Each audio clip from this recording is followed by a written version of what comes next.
Tu as un business ou tu veux lancer un business, mais tu sais pas comment est-ce que tu peux créer un site internet pour ça, ou tu sais pas par où commencer. Du coup, dans cette vidéo, je vais te montrer un outil qui va te permettre à pouvoir réaliser des superbes pages web et de pouvoir gagner en visibilité. Bien évidemment, je vais te parler de Webflow aujourd'hui. Webflow, comme je l'ai dit au début, c'est un outil très puissant qui nous permet de pouvoir créer des pages web.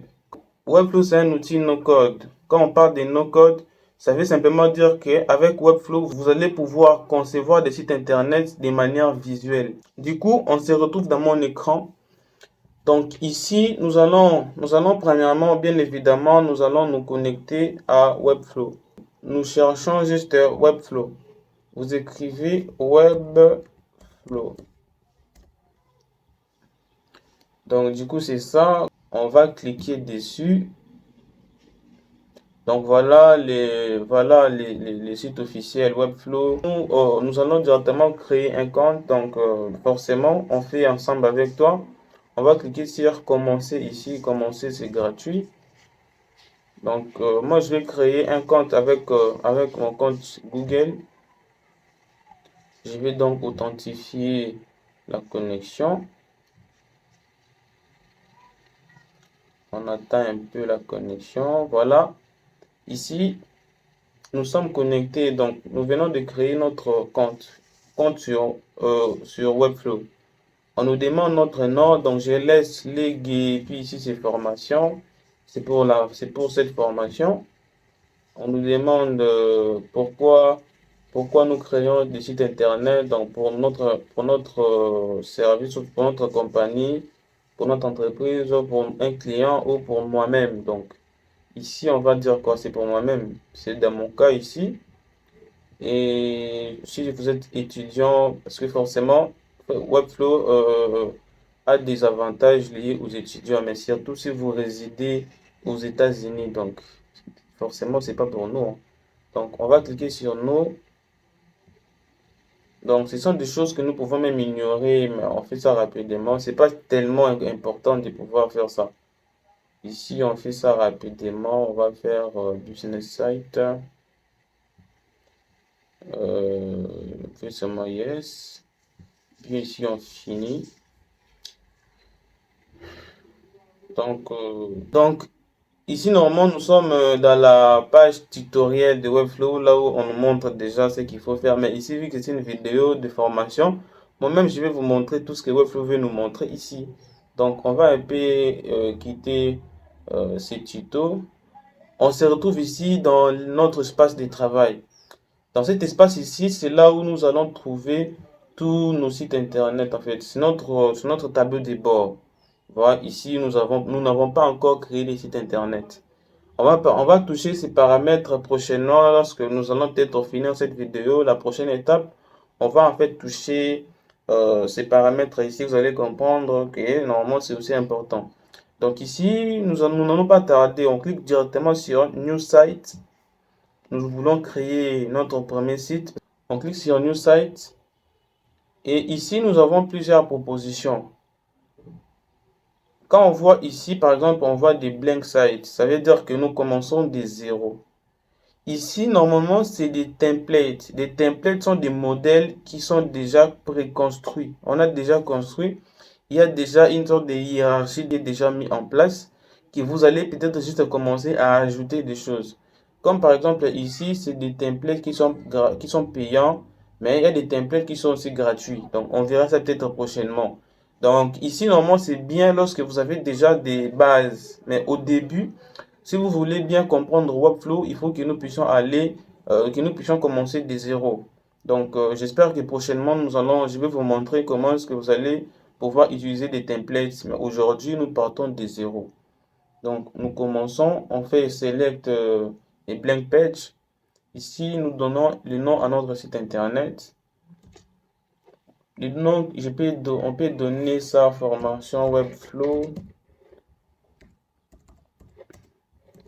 Formation Webflow 2024. On ne connaît pas encore 2024. On va entrer. Et là, vous allez voir que Webflow me crée un nouveau projet, un projet de site internet.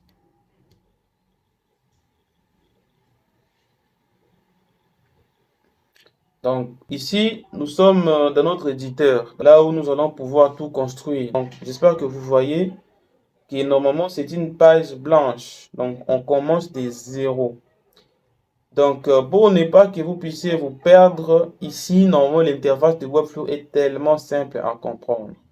Parce que quand on voit les sites internet, quand on parle des sites internet, au début, souvenez-vous bien, je vous ai parlé de HTML, CSS et JavaScript. Quand on voit par exemple un site internet, il y a une partie HTML. La partie HTML, c'est comme comme les cadres. Je ne sais pas, on peut prendre un exemple. On peut prendre un exemple ici. Quand on voit par exemple notre page ici, la page Chrome, la page accueil de Google Chrome. Quand on voit cette page, on voit bien que la page est déjà bien ordonnée.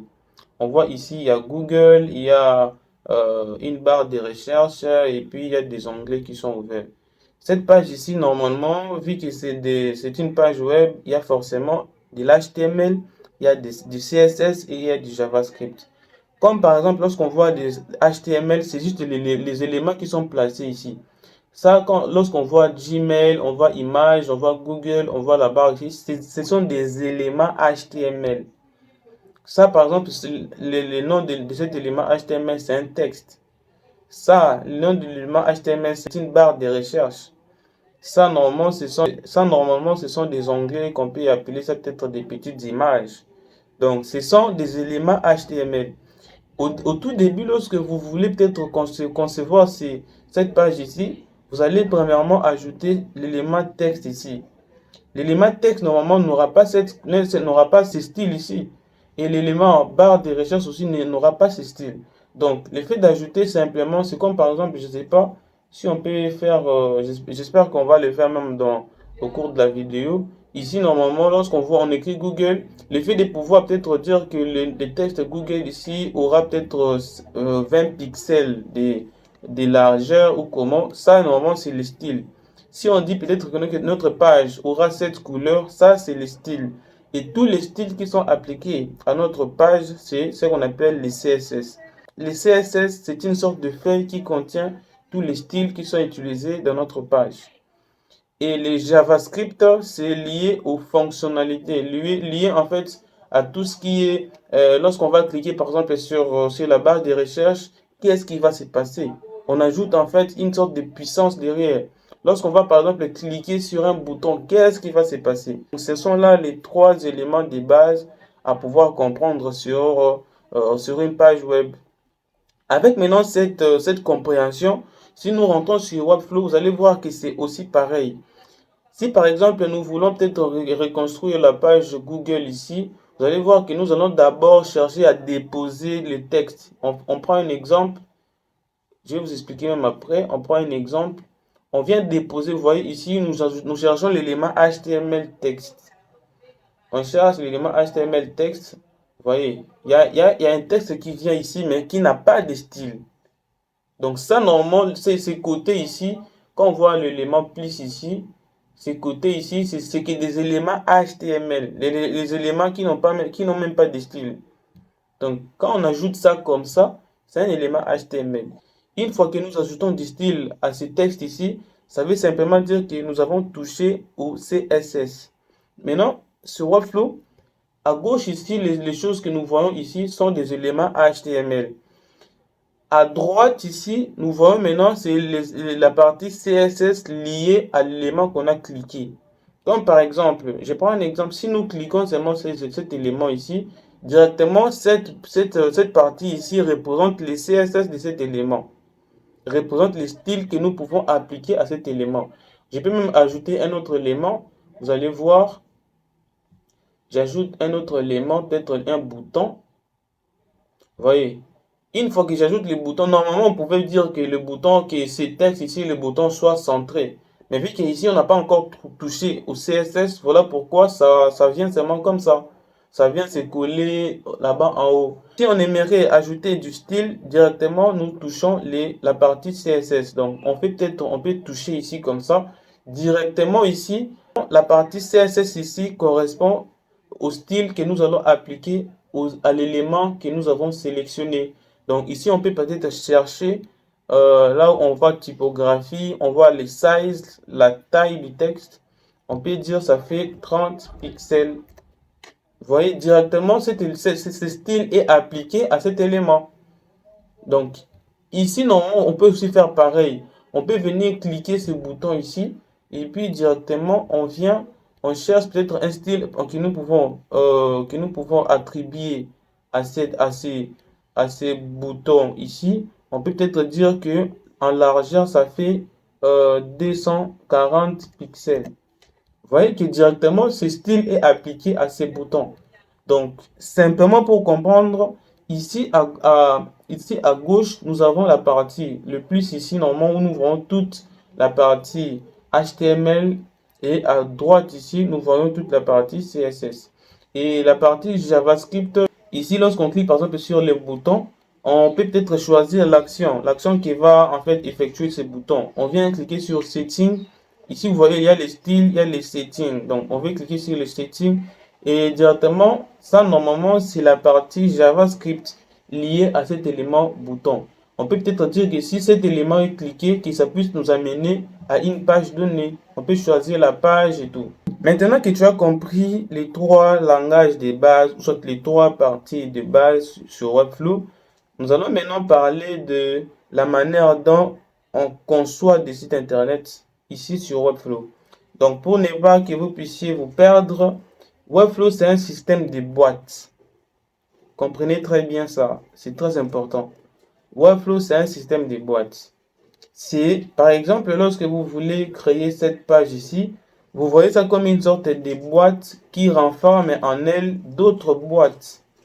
Ici, par exemple, nous disons que ça, c'est une boîte. La boîte qui renferme tous les éléments, c'est d'abord celle-ci. Cette boîte ici.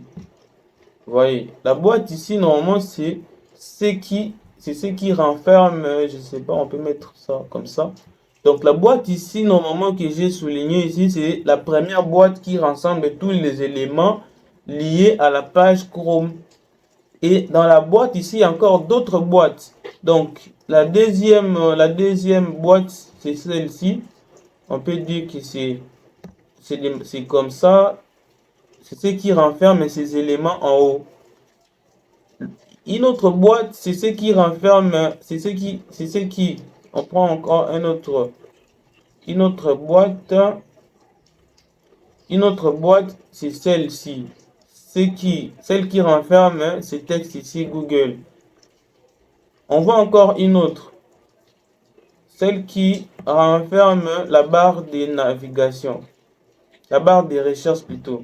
Et la dernière boîte, c'est ce qui renferme. La dernière boîte, c'est ce qui renferme ces éléments. J'espère que voilà comment on peut expliquer cette page ici sur Webflow. Même en ne parlant pas de Webflow, même lorsque vous faites du HTML, CSS et tout, vous allez normalement comprendre les pages web de cette manière. Webflow, normalement, c'est un système de blocs, comme je l'ai dit. C'est normalement la page. C'est normalement les cadres, la boîte ici qui renferme en elle d'autres boîtes. Et dans cette boîte, par exemple, vous voyez qu'il y a du texte. Dans cette boîte encore, vous voyez qu'il y a du texte. Donc voilà, sans plus tarder, nous allons toucher un peu les éléments de base que vous allez normalement devoir maîtriser dès aujourd'hui pour comprendre Webflow. On voit par exemple ici, quand on fait plus, c'est lorsque nous voulons ajouter un élément sur notre page. On fait peut-être plus ici. Ici, normalement, on voit les éléments que Webflow a prévus. Parmi ces éléments, il y en a quelques-uns que vous devez a priori maîtriser, des éléments que vous allez toujours commencer à utiliser à chaque fois que vous serez en train de pouvoir concevoir sur Webflow. Parmi ces éléments, il y a l'élément mère ici, ce qu'on appelle les div blocks. Les div blocks, c'est en fait cette boîte ici. c'est en fait une sorte de boîte. La boîte qui contient d'autres boîtes. C'est ça, là, sur Webflow, on appelle ça un div block. On va donc reconstruire notre page, la page Google ici. On va essayer de reconstruire ça. Comme je vous ai dit, il y a premièrement une boîte qui renferme en elle d'autres boîtes. La boîte ici, sur Webflow, on peut dire que c'est le premier div block. On ajoute notre premier div block, c'est celle-ci. Ici, le div block, normalement, vous voyez que ça prend la totalité de l'écran. Donc, on peut dire ça prend 100%. Une fois on a cliqué, on a déposé le div block, on vient dans la partie droite ici, on clique sur le style et puis directement nous allons donner le style à notre div block. Ici, normalement, j'espère qu'on n'aura pas le temps de tout expliquer, c'est que ça concerne l'alignement. Lorsqu'on voit par exemple ici, les éléments sont classés de manière verticale. Ça fait donc du haut en bas.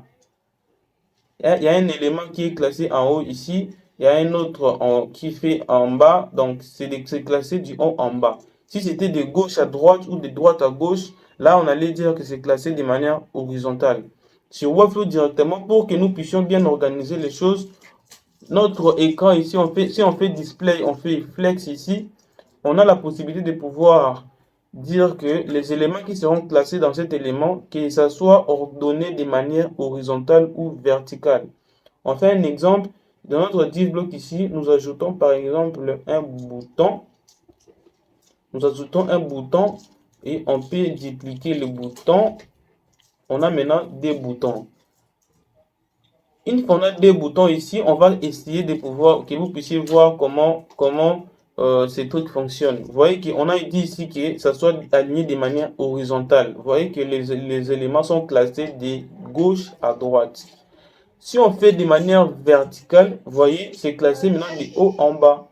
Si on dit que normalement, que ça soit classé de manière verticale, mais que ça ne puisse pas prendre tout l'écran. Vous voyez ici, quand on dit vertical, ici, normalement, lorsqu'on dit que ça soit aligné de manière que ça puisse prendre tout l'écran, vous voyez, on peut dire que ça puisse prendre au milieu, au centre. Ici, que ça puisse commencer à gauche. Ici, que ça puisse commencer à droite. Vous voyez, on laisse ça au milieu.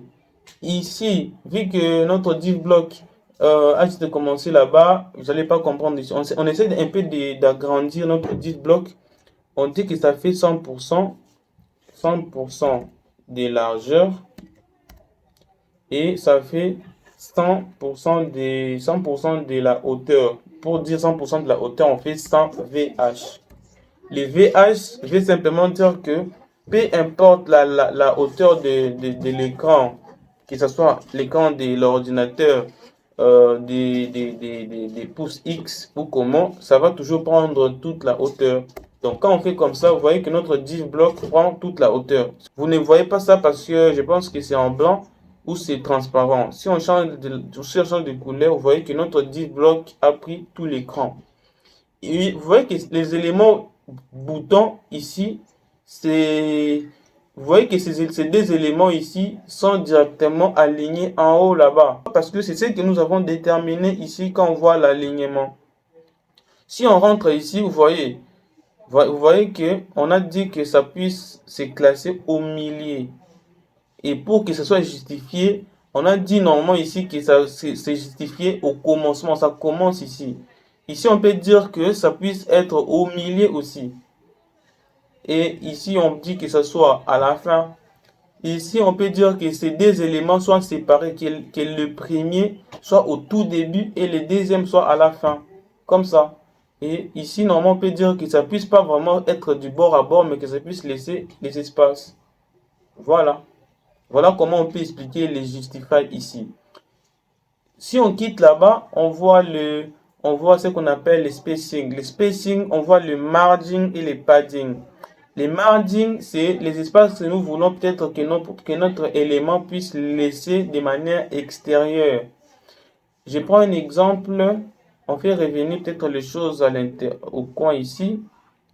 On peut dire que notre élément ici, notre div block, ça prend tout l'écran. Et nous, peut-être, on aimerait qu'au coin ici, ça puisse laisser un peu d'espace. On peut dire qu'ici, ça, c'est la marge qu'on peut... Ça, c'est l'espace qu'on peut vouloir laisser dehors. On peut dire que ça fait peut-être 10 pixels dehors, que ça puisse laisser de l'espace là-bas des 10 pixels. À l'intérieur, ici, c'est ce qu'on appelle les padding. Vous voyez que normalement, il y a un espace qui est laissé ici, mais à l'intérieur de notre div block, on voit peut-être que les éléments sont de bord à bord, les éléments sont au coin. On peut dire que à l'intérieur aussi, tout comme à l'extérieur, qu'on puisse avoir aussi un espace. On peut peut-être dire qu'à l'intérieur, il y a aussi 10. Vous voyez qu'on a un espace dehors et un espace à l'intérieur. C'est la différence entre les margins et les padding. Ici, normalement, c'est le côté ici. Ici, c'est le côté droit. Et ici, c'est en bas. De la même manière, à l'extérieur, ici, on voit toujours comme ça. Ici, normalement, quand on descend, on voit les sizes. Les sizes ici, forcément, c'est la taille. La taille de tout élément que tu pourrais cliquer. Si peut-être nous cliquons sur bouton ici, quand on voit la size, ça fait référence à la taille du bouton cliquer. Ça, c'est le width. Le width ici, ça fait référence à la largeur. Ça, c'est la hauteur. Si on dit peut-être que notre bouton puisse faire 200 pixels, 240 pixels, vous voyez, ça, c'est la largeur. Ça, c'est la hauteur de notre bouton. On peut dire que ça fait 100 pixels. Vous voyez. Ici, je pense que ce sont des concepts que nous allons peut-être aborder prochainement parce que c'est un peu avancé. Ici aussi, les ratios, j'espère que c'est un peu avancé. Nous allons voir ça prochainement quand on va commencer à créer des sites internet de manière vraiment professionnelle. Ici aussi, en ce qui concerne les positions, j'espère qu'on peut aussi aborder ça un peu. Quand on parle des positions, c'est juste la façon dont les choses sont arrangées dans notre cadre ici. Si peut-être on dit que dans notre page ici, on aimerait peut-être que ces boutons puissent être classés au-dessus des autres. Là, peut-être, nous allons peut-être commencer à pouvoir ajouter des particularités. Il y a bien évidemment plusieurs autres positions ici que nous n'allons pas vraiment bien expliquer ça. Du coup, j'espère qu'on peut peut-être parler de quelques-uns. Quand on dit peut-être ça, ça a une position fixe, une position statique, ça veut dire que c'est une position normale. Si nous cliquons ici, on dit que peut-être on veut un peu que ça puisse avoir une position relative. Ça veut dire qu'on peut modifier ça comme ça. Vous voyez, on peut modifier comme ça. On peut ajouter des z-index. Les z-index ici, c'est aussi des choses un peu avancées. Vous allez voir ça lorsque nous allons être avancés. Lorsqu'on voit aussi la position absolue ici, c'est une position qui permet aux éléments de pouvoir être au-dessus des autres. La position fixe ici, c'est lorsque par exemple vous scrollez sur une page et puis vous voyez peut-être que cet élément est resté fixe.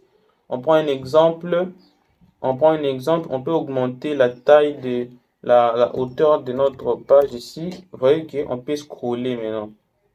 On peut scroller. Maintenant, on veut maintenant que lorsqu'on scrolle, que cet élément soit fixe. Que cet élément puisse peut-être rester seulement comme ça. On sélectionne l'élément, on vient ici sur la position, on dit position fixe. Vous voyez, que cette position fixe, normalement, puisse remplir tout l'écran ici, que ce soit ici en haut là-bas, vous voyez, une fois on scroll, ça reste fixe. Ça ne bouge pas. Si on aimerait que ça soit peut-être au coin ici, vous voyez, une fois on scroll, ça ne bouge pas. Ça, c'est la position fixe. La position sticky ici, c'est aussi quand la position fixe. Vous allez voir peut-être dans d'autres vidéos que nous allons peut-être aborder tout ça. Une fois nous quittons la partie position, nous touchons la partie typographie. La partie typographie est liée à tout ce qui est du texte. Parce que lorsqu'on voit les styles que nous appliquons aux textes qui sont présents dans notre site internet, par exemple, si nous cliquons sur ces boutons ici, directement la partie typographie sera directement appliquée seulement au texte du bouton. Lorsqu'on clique sur ces boutons, on voit directement la partie typographique et ça, c'est la police qui est utilisée.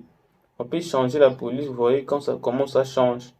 On peut choisir peut-être cette police.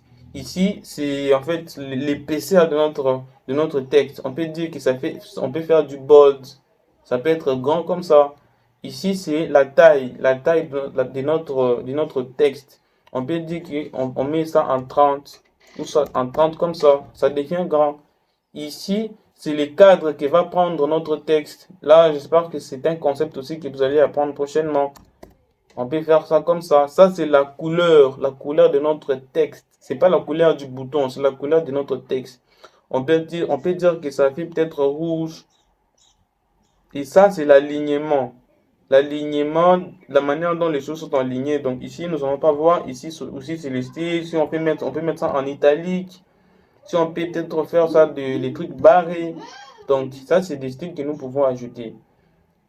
Quand on descend, on voit la partie background. Background en français, c'est arrière-plan. Forcément, en ce qui concerne cet élément ici, le background ou soit l'arrière-plan correspond à la couleur qui est utilisée. Ici, vous voyez directement qu'on voit les bleus, c'est le background. Si nous sélectionnons notre truc rouge ici, vous voyez que la partie background, c'est le rouge. On peut aussi mettre une image comme background. On peut forcément aussi mettre une sorte de vidéo comme background. Donc, le background, c'est l'arrière-plan. En ce qui concerne notre élément ici, le background, vous voyez que c'est la couleur. On peut peut-être changer de couleur. Vous voyez, ça c'est du rose. Ça c'est du rose. Une fois nous cliquons, nous voyons les bordeurs. Les bordeurs, c'est en français, on appelle ça des bordures. Notre bordure ici, c'est des bordures droites. Si on veut que peut-être notre bordure soit arrondie, on peut juste faire ça comme ça. On met peut-être que ce soit arrondi de 20 pixels. Vous voyez directement que c'est un peu arrondi. Ça, c'est la partie bordure. Ici, la partie bordure, ici, on peut aussi mettre une sorte de couleur.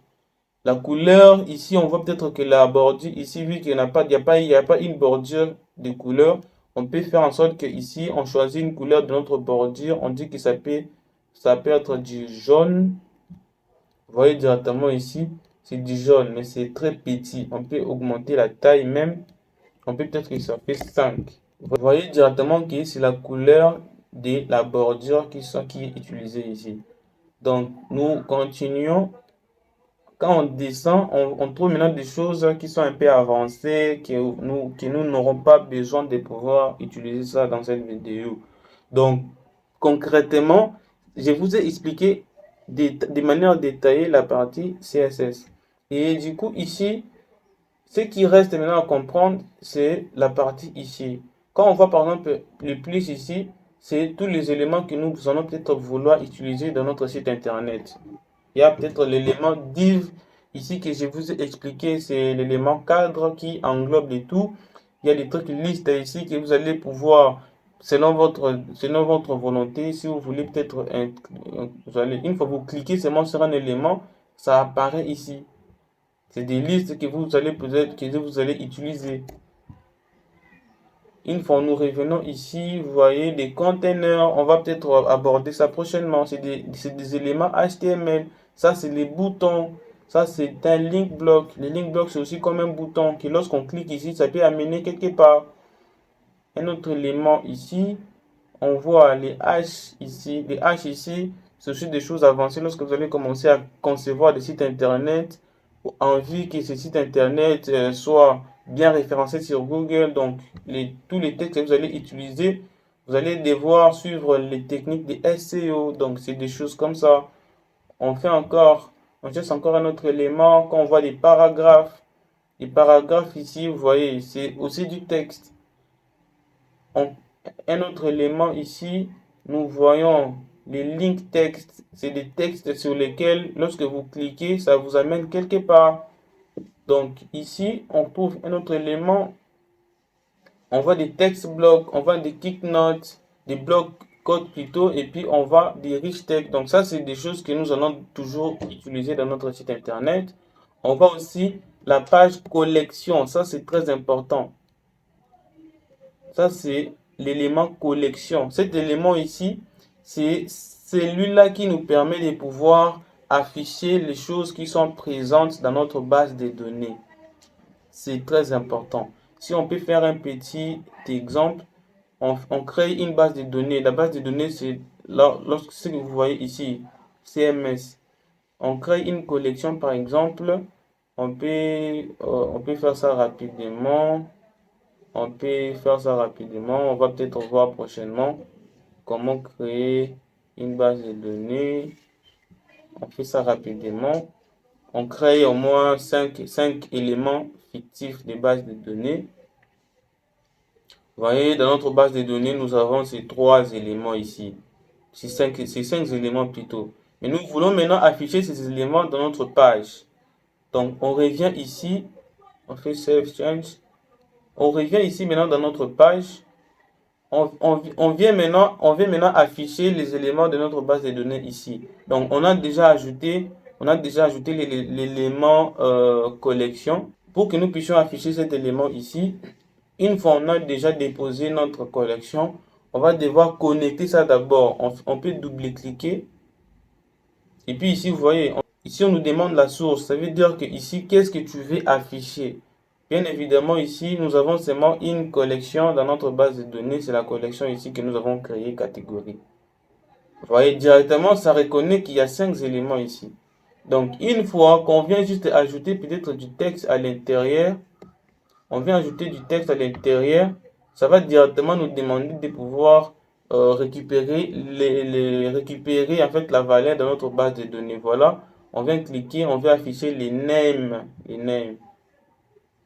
Donc, de manière automatique, il y a les names qui sont affichés. Donc, on peut changer la couleur pour que vous voyez. Je change la couleur. Voilà, c'est les 5 noms qui sont présents dans notre base de données. Voilà, si vous pouvez voir la base de données catégorie. Voilà, c'est les 5 éléments qui sont là-bas. Bien évidemment, on peut afficher d'autres choses, même ces images aussi. On peut aussi afficher ces images là-bas. On fait sélectionner, on ajoute juste un élément image. On ajoute seulement à l'intérieur un élément image. Et voyez, une fois on ajoute, ces éléments sont aussi ajoutés partout parce que c'est la base de données. On va choisir maintenant la source de cette image ici. On vient ici, dans notre base de données, il y a un champ qu'on appelle icon. Une fois on sélectionne icon, vous voyez que directement on a ces éléments qui sont déjà qui remplissent obligatoirement automatiquement notre page. On peut bien évidemment donner la taille. On rentre ici, là où je vous avais montré, on fait peut-être que ça fasse 200 pixels en largeur. Voyez nos photos. Ça vient ici directement. Ces photos sont puisées dans notre base de données. Donc, on parlait de cet élément. On parlait de l'élément collection list. Ça, c'est l'élément image. Toutes les images que vous allez pouvoir utiliser dans votre site internet, vous allez devoir juste faire un glisser-déposer, vous déposez comme ça, et puis vous choisissez l'image que vous voulez peut-être afficher. Vu qu'ici, on n'a pas importé une image, voilà pourquoi vous voyez comme ça. Après ça, nous avons encore l'élément vidéo. L'élément vidéo ici, c'est lorsque vous voulez peut-être afficher une vidéo sur votre site internet. Mais cette vidéo-là, normalement, vous allez seulement récupérer un lien. Vous allez afficher des vidéos par lien. Si on prend un exemple sur YouTube, je ne veux pas que la vidéo soit aussi vraiment longue. On fait juste une petite démonstration rapidement. Nous sommes sur YouTube et on aimerait peut-être afficher cette vidéo sur YouTube là-bas, sur notre vidéo YouTube, à moins que ça puisse pas, normalement être interdite en matière de droits d'auteur. On vient juste récupérer les liens de cette vidéo. J'espère, on peut cliquer d'abord et puis on va récupérer les liens. On peut cliquer sur partager, puis on récupère les liens. Une fois on a récupéré les liens, dans notre élément vidéo ici, on nous demande les liens. On vient juste copier cet élément ici. On copie juste les liens. Puis forcément, vous voyez, directement Webflow a récupéré la vidéo. Vous voyez ça, ça apparaît directement ici. Donc ça, c'était l'élément vidéo. Après ça, nous voyons l'élément YouTube. Ça, lorsqu'on voit la vidéo ici, l'élément vidéo ici ne signifie pas seulement ce qui est des vidéos YouTube. Ça peut provenir de plusieurs sources. Mais YouTube ici, c'est vraiment, on fait directement allusion aux vidéos YouTube. Mais cet élément ici fait référence à n'importe quelle vidéo qui est hébergée sur Internet. L'élément loti ici, c'est des petites animations que vous pouvez mettre sur votre site Internet. On peut peut-être faire une petite démonstration rapidement. On cherche les fichiers loti file. On cherche ça rapidement. Donc ici, nous sommes sur l'outil file. On va chercher peut-être une animation rapidement. On dit par exemple enjoy. On cherche des animations comme ça. Voilà. On va cliquer peut-être dessus. On doit télécharger ça.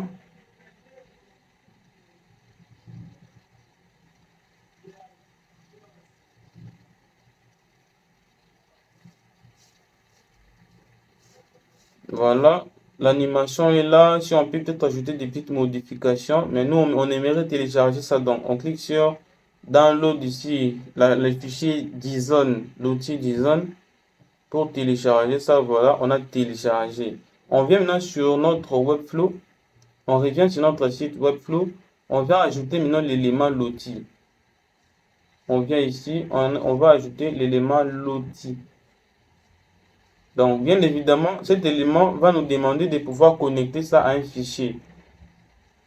Pour connecter ça à un fichier, vous pouvez peut-être faire replace loti sequence. Donc ici, dans notre bibliothèque Webflow, on n'a pas ajouté quelque chose.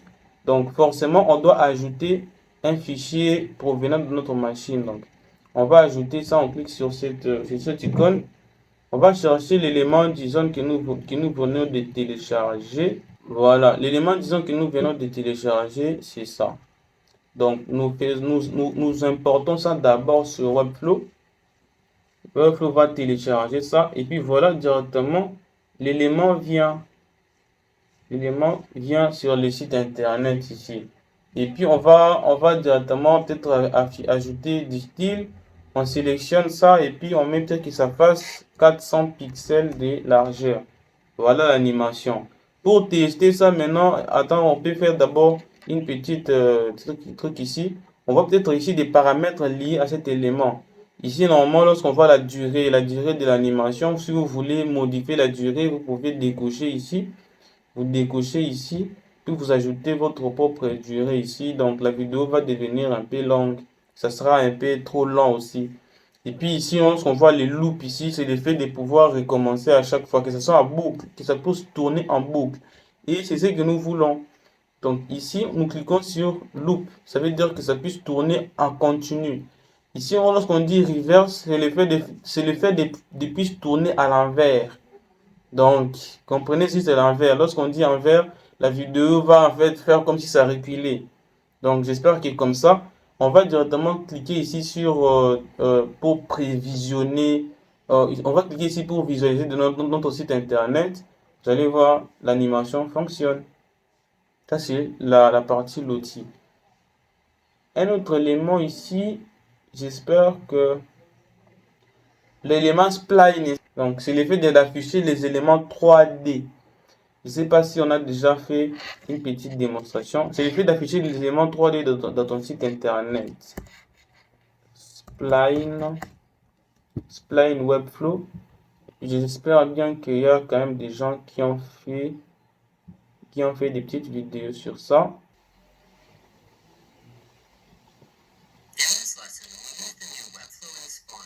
Voilà, comme par exemple ici, vous voyez, il y a cet élément 3D. Il y a cet élément 3D. Voilà. Vous ajoutez un élément 3D. Lorsque par exemple vous scrollez la page, cet élément est en train de pouvoir faire des actions que vous avez prévues. Donc voilà en fait l'importance, l'utilité de cet élément. Une fois nous quittons là, nous allons toucher, nous voyons des formes blocs. Des formes blocs, c'est des formulaires. C'est des choses qui nous permettent de pouvoir créer des formulaires. Ici aussi, nous allons peut-être faire ça rapidement. Vous voyez.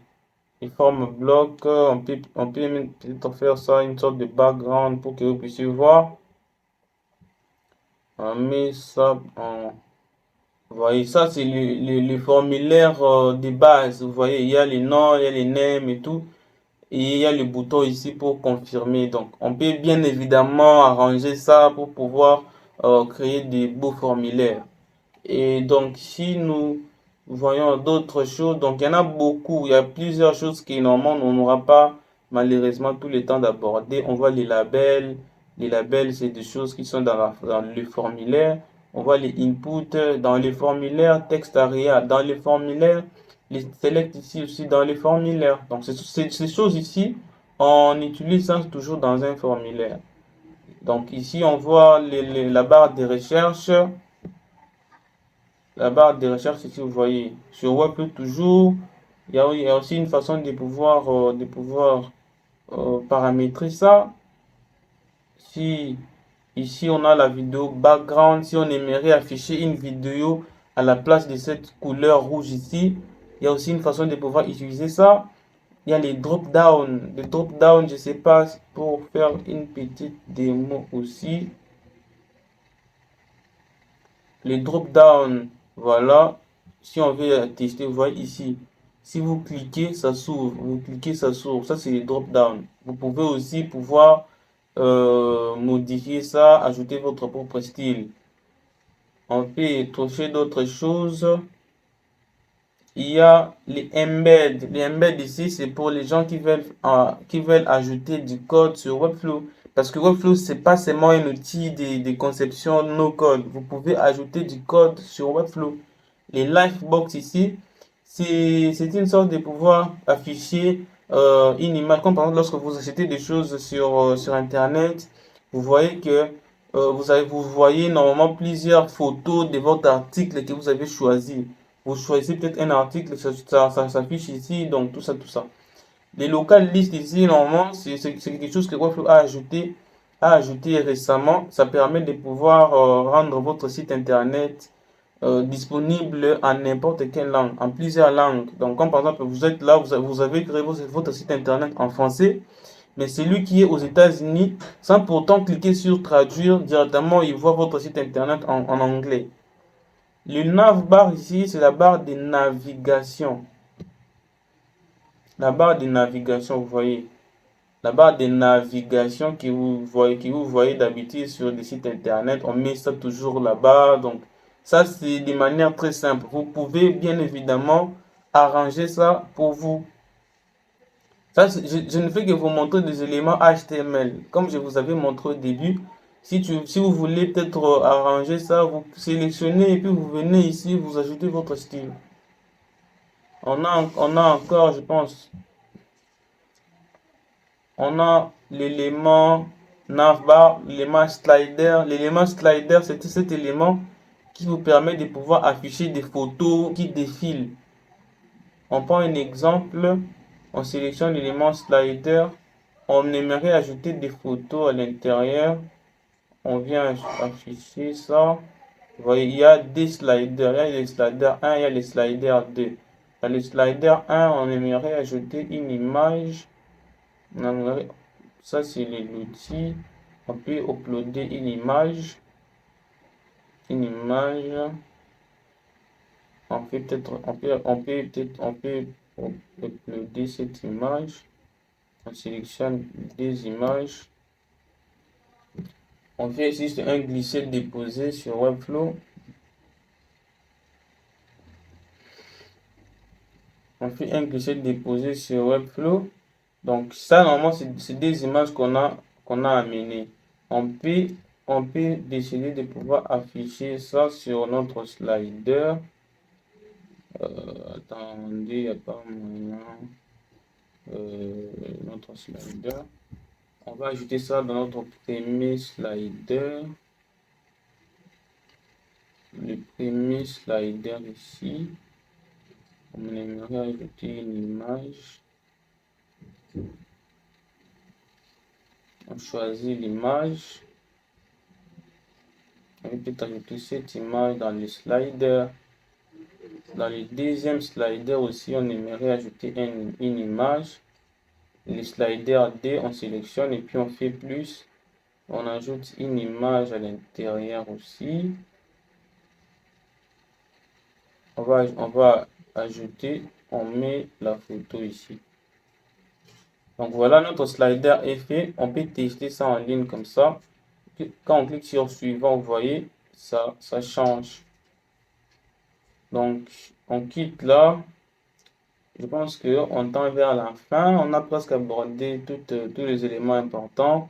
Les tables ici, ce sont des choses aussi que vous allez pouvoir utiliser. Donc j'espère que ici, ce sera difficile d'aborder ça. Les maps ici, c'est pour la localisation toujours. Là, pour afficher une carte Google. Facebook ici, c'est pour connecter une sorte d'application ici. Donc c'est des choses. Et d'autres éléments ici que nous allons peut-être aborder prochainement. Donc, dans cette vidéo, si je vous rappelle bien, on a parlé de la partie CSS, de la partie HTML, on n'a pas touché la partie JavaScript. Donc ici, on a quand même fait le nécessaire pour pouvoir vous expliquer comment est-ce que vous allez comprendre les bases des Webflow.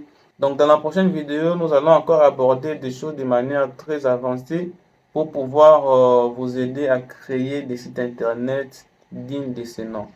Donc abonne-toi si ce contenu t'intéresse parce que nous n'allons pas croiser les bras.